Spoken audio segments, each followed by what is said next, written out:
माझं प्रामाणिक मत आहे की मराठ्यांचं नेतृत्व करणारे जरांगे हे पॉलिटिकल ऍक्टिव्हिस्ट आहेत, तो एक कार्यकर्ता आहे. त्यांच्या समजूतदारपणाबद्दल, त्यांच्या शब्दांबद्दल मला कधी काय वाटत नाही. ऍक्टिव्हिस्ट आहे, ऍक्टिव्हिस्ट माणूस बेदरकार असतो, त्याला अनुभवच नाही. पण दुसरीकडनं जे बोलतायत ते प्रगल्भ राजकीय नेते आहेत.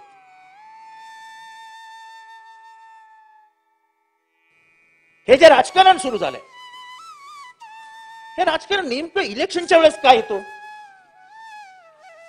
तुम्ही बघा, 2014ला राणे कमिशन आलं इलेक्शनच्या वेळेस, 2019ला मोर्चे निकाले इलेक्शनच्या वेळेस, आणि आता सुद्धा सुरू झालं इलेक्शनच्या वेळेस. ते असं काय जादू आहे की नेमकी इलेक्शनच्या वेळेस घेतल्यावरती उलट्या यायला सुरुवात होतात जातीच्या? अध्यक्ष महोदय, 102 घटना दुरुस्ती झाली, हे सगळं मी सांगितलं अध्यक्ष महोदय. पण अध्यक्ष महोदय, मूळ मुद्दा हा आहे की तुम्ही हा तिढा सोडवणार कसा, ह्याच्यावर कोणच बोलत नाही. ज्येष्ठ विधी तज्ञांचं काय ओपिनियन आहे ह्याच्यावर कोण बोलत नाही. सगळीकडनं रिपोर्ट येत आहेत की हे करता येत नाही, त्याच्यावरही सरकार काही बोलत नाही. मात्र आश्वासनांच्या उड्या त्या सगळीकडे दिल्या जात आहेत. म्हणजे भेटी गाठी मिठी मारणं सगळीकडे होत आहे. पण ह्याच्यातला नेमका तोडगा निघणार आहे का? त्या लोकसभेच्या निवडणुकांपर्यंत ही धगधग धगधग धगधग धगधग अशीच चालू ठेवायची. अध्यक्ष महोदय, अत्यंत महत्वाच्या विषयावरती या सभागृहात चर्चा चालू आहे. आरक्षण. आरक्षणाचा पूर्व इतिहास काढावा लागेल. गेल्या 5-10 वर्षातला आरक्षणाचे मुद्दे काढून आपण आरक्षणावर बोलू शकत नाही अध्यक्ष महोदय. जेव्हा संविधानामध्ये कॉन्स्टिट्यूशन ड्राफ्टिंग कमिटीची निर्मिती झाली, त्याचा अध्यक्ष कोण असावा ह्याच्यावरती खूप मोठी चर्चा या देशामध्ये झाली.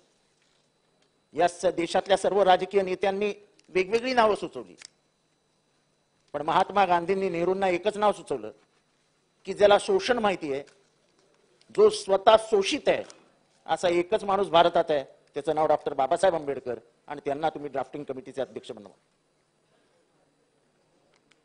7 जणांची ड्राफ्टिंग कमिटी होती, त्यातले 6 जण 3 महिन्यानंतर आलेच नाहीत, आणि एकट्या डॉक्टर बाबासाहेब आंबेडकरांनी हस्तलिखित भारतीय संविधान लिहिलं.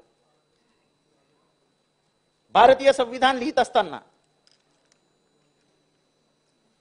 भारताचा प्राचीन इतिहास आणि भविष्यातील घडामोडी या डोक्यामध्ये ठेवून, या मनामध्ये ठेवून संविधान लिहिलं गेलं.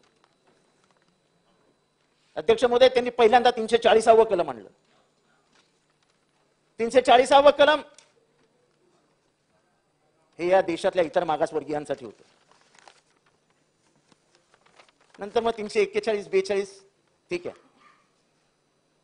पण हे सगळं चालू असताना 340 कलमाला विरोध झाला आणि इतर मागासवर्गीयांचं आरक्षण मागे पडलं.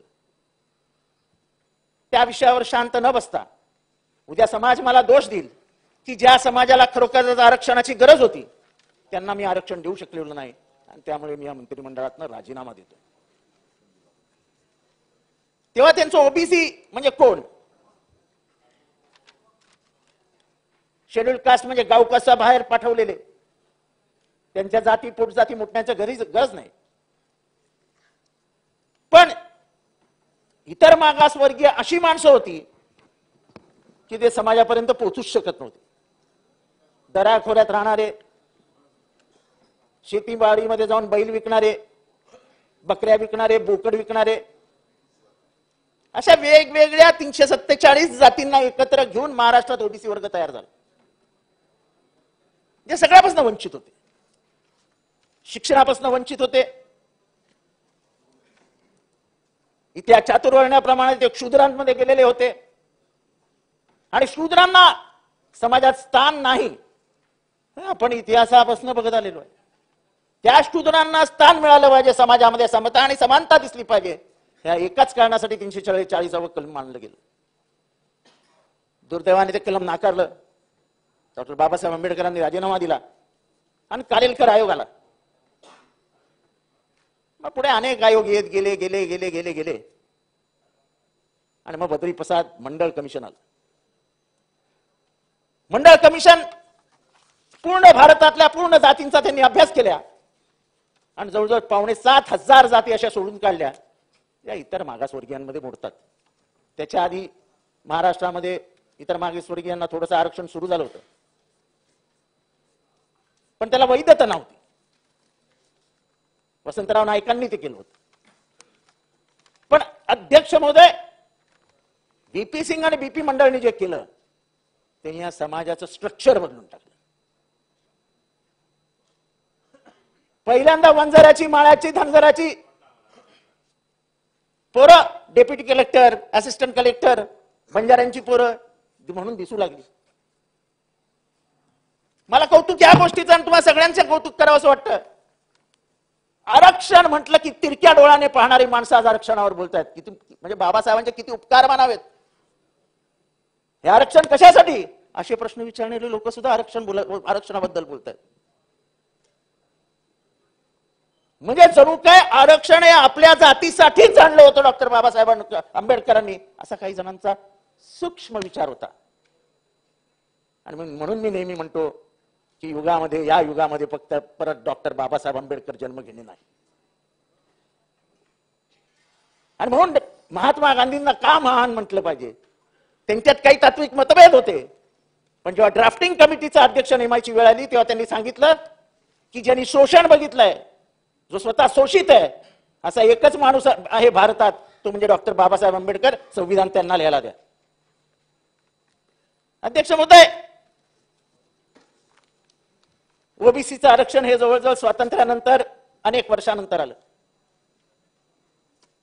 आधी वसंतराव नाईकांनी दिलं, माझं सांगणं झालं, आणि मंडळ आयोग आलं, त्याच्या रेकमेंडेशन आल्या, आणि महाराष्ट्रामध्ये पहिल्यांदा मंडळ आयोगाच्या आरक्षणचे जे रेकमेंडेशन्स होते त्याची अंमलबजावणी करावी, हे पहिल्यांदा जर कोणी ठरवलं असेल तर माननीय शरदचंद्र पवार साहेबांनी. मला आता त्या इतिहासात जायचं नाहीये की दिल्लीमध्ये विरोध कोणी केला, कोण होता तो गोस्वामी, दिल्लीच्या वरच्या पट्ट्यामध्ये आगी कशा लावल्या गेल्या, ओबीसी विरुद्ध कोण कोण उभे होते, हा इतिहास पुस्तकात आहे. मला इथे बोलून वाद नाही घालायचा. पण मला बरं वाटतंय की जे 91 साली ओबीसीच्या विरोधात होते तेच आज ओबीसीची बाजी घेऊन भांडतायत. कालाय तस्मै नमः. काळ बदलत जातो, काळ बदलत जातो. फक्त दुर्दैव एवढंच आहे की आमचं आजचं आरक्षण हे राजकीय शस्त्र म्हणून वापरलं जातं, जे कधी घडणारच नाही. त्याच्यावरती सभागृहामध्ये डिस्कशन होतं. तुम्हाला माहिती आहे इंदिरा साहनी 50% वरती तुम्हाला घेऊन जाऊ शकत नाही. भांडण कशासाठी करताय? ओबीसीचं आरक्षण तुम्ही कमी करू शकत नाही हे माहित असताना ओबीसीचे नेते काय एवढ्या मोठ्या सभा घेऊन वातावरण आग लागेल असं भडकवत आहेत. मला माहितीये माझ्यासारखं, मी पण ओबीसी आहे, मला माहितीये माझं आरक्षण कोणी काढणार नाही, आणि मी आरक्षण न घेतलेला माणूस आहे. पण जातीबद्दलचं प्रेम सगळ्यांना असतं. चातुर्वर्ण्य काय असतं हे जर कोणी अनुभवलं नसेल तर मी माझ्या घरात अनुभवलंय. मी ज्या सोसायटीत राहायचो ती सोसायटी उच्च वर्णीयांची होती. माझ्या आईला आयुष्यात कधी त्यांनी सत्यनारायणाच्या पूजेला बोलवलं नाही. ही खंत आमच्या मनात कायम राहणार, आणि ती खंत आहे म्हणून जातविरहित समाज असावा हे आम्ही नेहमी म्हणतो. आणि कोणी कितीही म्हणो, काल सगळे म्हणत होते मला जातीवर बोलायची सवय नाही, मला जातीवर बोलायचं नाही. या देशामध्ये धर्म आणि जात जी एकदा चिकटली ती तुमच्यापासून लांब जाऊ शकत नाही. जात नाही, तिला जात म्हणतात. या मोठेपणाला करायला ठीक आहे की मतदारसंघात आणि सगळीकडे मी काय जात मानत नाही, मी काय जातीसाठी भांडत नाही. जर माझी जात मागासलेली असेल आणि माझ्या बापाने शिक्षण घेऊन पुढे गेला असेल तर मागे राहिलेल्या माझ्या जातीसाठी मला भांडावं लागेल. आणि त्यामुळे अध्यक्ष महोदय,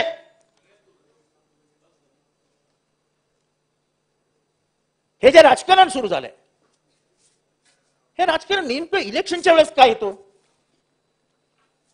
तुम्ही बघा 2014ला राणे कमिशन आलं इलेक्शनच्या वेळेस. 2019ला मोर्चे निकाले इलेक्शनच्या वेळेस, आणि आता सुद्धा सुरू झालं इलेक्शनच्या वेळेस. हे असं काय जादू आहे की नेमकी इलेक्शनच्या वेळेस घेतल्यावरती उलट्या यायला सुरुवात होतात जातीच्या? माझं प्रामाणिक मत आहे की मराठ्यांचं नेतृत्व करणारे जरांगे हे पॉलिटिकल ऍक्टिव्हिस्ट आहेत. तो एक कार्यकर्ता आहे.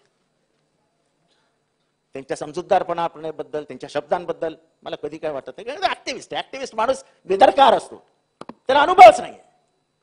पण दुसरीकडनं जे बोलतायत ते प्रगल्भ राजकीय नेते आहेत. त्यांना महाराष्ट्रातल्या सामाजिक परिस्थितीची जाणीव आहे. त्यांनी अनेक वर्ष ओबीसीचं नेतृत्व केलंय. त्यांना आजही आम्ही आमचे नेते मानतो. पण त्यांच्या शब्दातनं शब्दांचा अंगार बाहेर पडावा ही अपेक्षा नाहीये. सगळीकडे धर्मयुद्ध पेटलं. मला आनंद आहे की 93 नंतर कुठलीही मोठी दंगल महाराष्ट्रात झाली नाही. कारण का महाराष्ट्र तेवढा समजूतदार आहे, समजदार आहे, एक दुसऱ्यांना मदत करणारा महाराष्ट्र आहे. आपण कितीही धार्मिक तेढ वाढवली की आम्हाला इतिहास आठवतो की शिवाजी महाराजांबरोबर गेलेला मदारी मेहतर हा मुसलमान समाजातला भंगी होता, भंगी. त्याच्यावर विश्वास ठेवून शिवाजी महाराज त्याला घेऊन गेले होते दिल्लीच्या दरबारात. अध्यक्ष महोदय, इतिहास खूप काही शिकून जातो, खूप काही शिकून जातो. अध्यक्ष महोदय, ओबीसीच्या लढाईसाठी आणि ओबीसीच्या आरक्षणासाठी महाराष्ट्रामध्ये 2 लोकांनी खूप प्रयत्न केले. त्याच्यात एक गोपीनाथ मुंडे आणि एक छगन भुजबळ साहेब. हे मी मान्य करतो. पण मला आजची त्यांची भूमिका पटत नाही. आज ते कॅबिनेटमध्ये, कॅबिनेट ही कॉन्फिडेन्शियल मीटिंग असते. त्याच्यात तुम्ही तुमचे मुद्दे जोरकसपणाने मांडायचे असतात. संयुक्त महाराष्ट्राच्या चळवळीला मुंबई महाराष्ट्राला दिली पाहिजे हे जेव्हा कॅबिनेटमध्ये मांडलं सी डी देशमुखांनी, आणि जेव्हा ते अमान्य करत केलं तेव्हा नेहरूंकडे राजीनामा देणारा ह्याच महाराष्ट्रातले सी डी देशमुख होते. आपण आपल्या तत्वावर ठाम राहिलं पाहिजे. आपण काय करतो? शांत स्थिर महाराष्ट्र आपण अशांत करतोय, आपण अस्वस्थ करतोय. आणि ह्याची खंत न खेद. उद्या जर हा महाराष्ट्र पेटला तर अध्यक्ष महोदय, कितीही बंब गाड्या आणा, हा कधीही विझणार नाही. आणि 2 जातींमध्ये उभी राहिलेली भिंत परत कधी कोसळणार नाही. 93च्या बॉम्बस्फोटानंतर हिंदू मुसलमानांमध्ये जे वितुष्ट आलं ते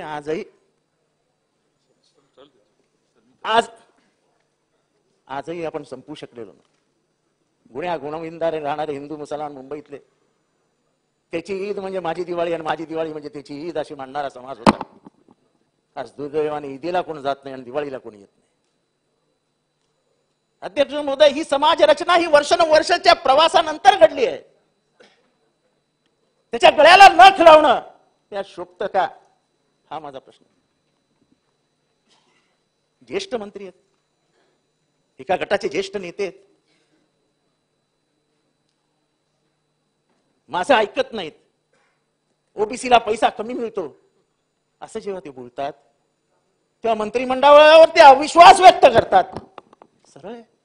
आणि जर मंत्रिमंडळावर तुमचा अविश्वास आहे तर मग त्या मंत्रिमंडळात राहता कशाला? या इथे आमच्यावर भांडायला, आम्ही तुमची लढाई लढू. पण एकदा एका खुर्चीवर बसले की संविधानाप्रमाणे त्यांनी वागलंच पाहिजे. ही सीमा संविधानाने आखून दिली आहे. त्याच्यामुळे अध्यक्ष महोदय,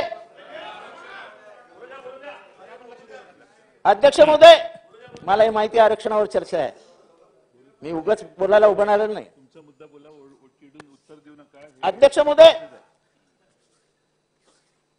एकदा 50% आरक्षण ठरलंय तर तुम्ही मराठ्यांना का फसवताय हा प्रश्न आहे.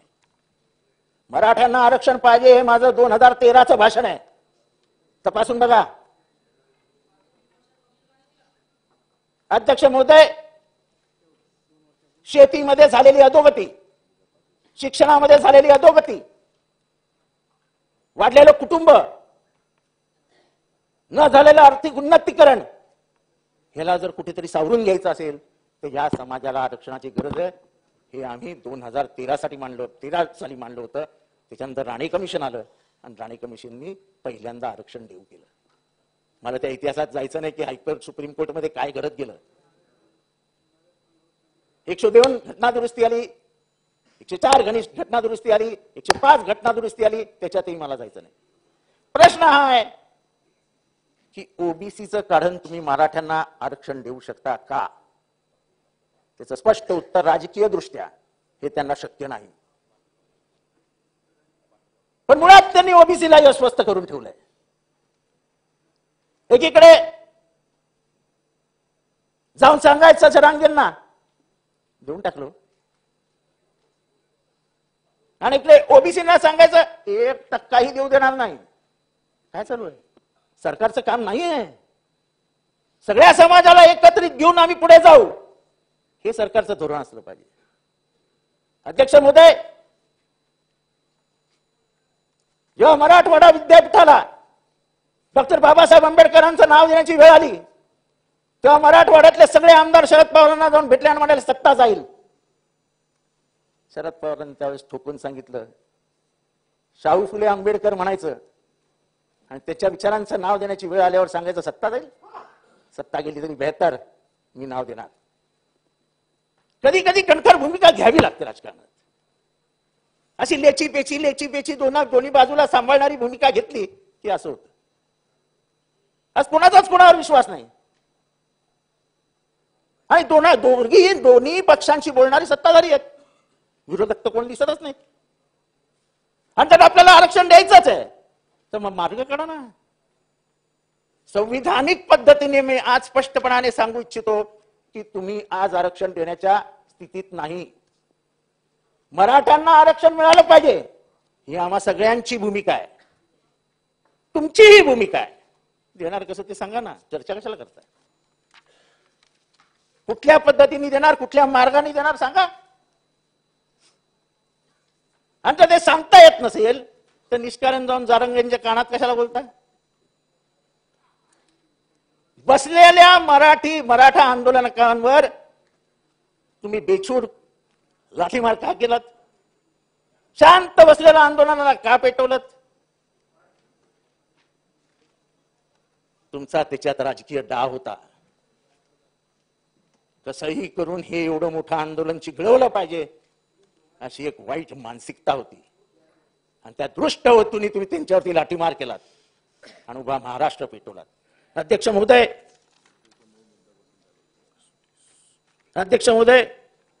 102 घटना दुरुस्ती झाली हे सगळं मी सांगितलं अध्यक्ष महोदय. पण अध्यक्ष महोदय मूळ मुद्दा हा आहे की तुम्ही हा तिढा सोडवणार कसा ह्याच्यावर कोणच बोलत नाही. ज्येष्ठ विधी तज्ञांचं काय ओपिनियन आहे ह्याच्यावर कोण बोलत नाही. सगळीकडनं रिपोर्ट येत आहेत की हे करता येत नाही त्याच्यावरही सरकार काही बोलत नाही. मात्र आश्वासनांच्या उड्या ह्या सगळीकडे दिल्या जात आहेत. म्हणजे भेटी गाठी मिठी मारणं सगळीकडे होत आहे. पण ह्याच्यातला नेमका तोडगा निघणार आहे का? का लोकसभेच्या निवडणुकांपर्यंत ही धगधग अशीच चालू ठेवायची?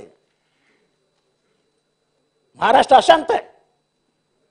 अध्यक्ष महोदय, सामाजिक दृष्ट्या फुले शाहू आंबेडकरांच्या विचाराने शांत असलेला महाराष्ट्र, जातीपातीचा विचार न करणारा महाराष्ट्र, आज प्रत्येक जात एकमेकांविरुद्ध उभी राहते. आजपर्यंत तुम्ही धर्म उभे केलेत एकमेकांसमोर, हिंदू मुसलमान. आज तुम्ही काय करताय? मराठा विरुद्ध ओबीसीची लढाई लावण्याचा प्रयत्न करताय. आणि कारण एकच, मतांचं राजकारण. त्या मतांच्या राजकारणासाठी मराठी मातीमध्ये मराठी माणसाचं रक्त सांडेल याची लाज नाही वाटत आपल्याला? अध्यक्ष महोदय, तुमचे आणि माझे राजकीय विचार वेगळे असू शकतात. तुमचे आणि माझे राजकीय मतभेद वेगळे असू शकतात. ह्या विचार वेगळे असले तरी महाराष्ट्र शांत राहावा, महाराष्ट्रातली अशांतता वाढेल असं आपल्या हातातलं कुठलंच पाप घडू नये हे आपल्या मनाला वाटत नाही. कोण काय बोलला ह्याच्यावरती जर प्रश्न उत्तर होऊन मंत्रिमंडळात एक मंत्री बोलणार असतील तर त्यांची प्रगल्भता आणि जरांगेचं वय, मला वाटतं जेवढी त्या मंत्री महोदयांचे राजकीय वय आहे, ते जुने राजकारणी आहेत, आणि जरांगेंचं हे पहिलं आंदोलन आहे, तुलनाच होऊ शकत नाही. ते आता 22 मिनिटं झाले साहेब, इथे लोक 40 मिनिटं बोलले. लवकर संपवतो. अध्यक्ष महोदय, नाना तुम्हाला देणार आहेत, नाना देणार आहेत. अध्यक्ष महोदय, लवकर संपवा, लवकर संपवा. अध्यक्ष महोदय, देतो. अध्यक्ष महोदय, इथे नाना पटोळे बसलेत. आपण उपाध्यक्ष होतात तेव्हापासून. अध्यक्ष महोदय, यांनी कास्ट सेन्सस करा महाराष्ट्रामध्ये म्हणून ठराव आणला, तेव्हा विरोधी पक्षनेते देवेंद्र फडणवीस होते. सगळ्यांनी एकमुखाने पाठिंबा दिला की महाराष्ट्रात कास्ट सेन्सस झालं पाहिजे. मग महाराष्ट्रात कास्ट सेन्सस का होत नाही? जर कास्ट सेन्सस झालं, जातीची जनगणना झाली, तर हे सगळे प्रश्न मिटतील. मुळात तुम्हाला हे प्रश्न मिटवायचे नसल्यामुळे तुम्ही काही करत नाही. तुम्हाला माहिती आहे की महाराष्ट्रात आपण हा प्रश्न सोडवू शकत नाही, आपल्याला मोदी साहेबांकडे जावंच लागेल. मग तुम्ही का जात नाही? सुप्रीम कोर्टाच्या नियमानुसार, कायद्यानुसार इंदिरा सहानीच्या निर्णयानंतर 50% कॅप ओलांडता येत नाही. तुम्हाला ओलांडा यायची असेल तर तुम्हाला केंद्रीय म्हणजे लोकसभेमध्ये परमिशन घ्यावी लागेल. ती का घेत नाही? का कधी तुम्ही सगळ्या आमदारांना एकत्र केलं नाही आणि सांगितलं नाही चला मोदी साहेबांकडे जाऊया ना? पण ते न करता खालीच प्रश्न मिटवतो असं खोटं आश्वासन देऊ नका, तुम्हाला ते शक्य नाही. अध्यक्ष महोदय, कास्ट सेन्ससवर चर्चा करा ना. कास्ट सेन्ससवर बिहारने केली ना, बिहारने दाखवून दिली ना ताकद. करण्याची मानसिकता लागते, नुसतं बोलून चालत नाही, करण्याची मानसिकता लागते. नितीश कुमार आणि तेजस्वी यादवनी करून दाखवलं ना. 85% मागासवर्गीय आहेत हे त्यांनी समाजाला दाखवून दिलं. अध्यक्ष महोदय, अध्यक्ष महोदय, आपण धनगर आरक्षणावर बोललो. धनगर आरक्षण तुम्ही 8 दिवसात देणार होते. 8 दिवसात 2014 साली शरद पवारांच्या घरासमोर आंदोलन झालं. 8 दिवसात आरक्षण दिलं. बोंबलतोय धनगर, आत्ता बाहेर मोर्चा आहे. लिंगायत समाजाला आरक्षण देणार होते, कुठे? मुसलमानांच्या धर्माबद्दल बोलून धर्माला आरक्षण देणार नाही असं आपण म्हणता, पण मुसलमानांच्या किती जातींना आरक्षण आहे तुम्हाला माहिती आहे? 70 फिरक्यांपैकी 50 जातींना ओबीसी मानलं जातं. त्याच्यात शेड्यूल कास्ट आहेत. हे अनिल पाटील इथे बसलेत.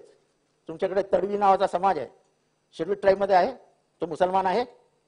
बोला ना जरा कॅबिनेटमध्ये. असं आहे कन्व्हर्टेड, हा कुठे शब्द आलाय का पाटील साहेब? त्याच्यामुळे मुसलमानांविषयी तुमच्या मनातला असलेला द्वेष दाखवण्यासाठी आरक्षण देणार नाही. अहो, तुम्ही आरक्षण दिलंय, हा आरक्षण दिलंय. अध्यक्ष महोदय, मुसलमानांना आरक्षण आहे आणि साहेब जरा संपवा, थोडक्यात संपवा साहेब. तेव्हा मुसलमानांना आरक्षण देणं, हे मुसलमान धर्माच्या नावाने आरक्षण मागत नाहीत.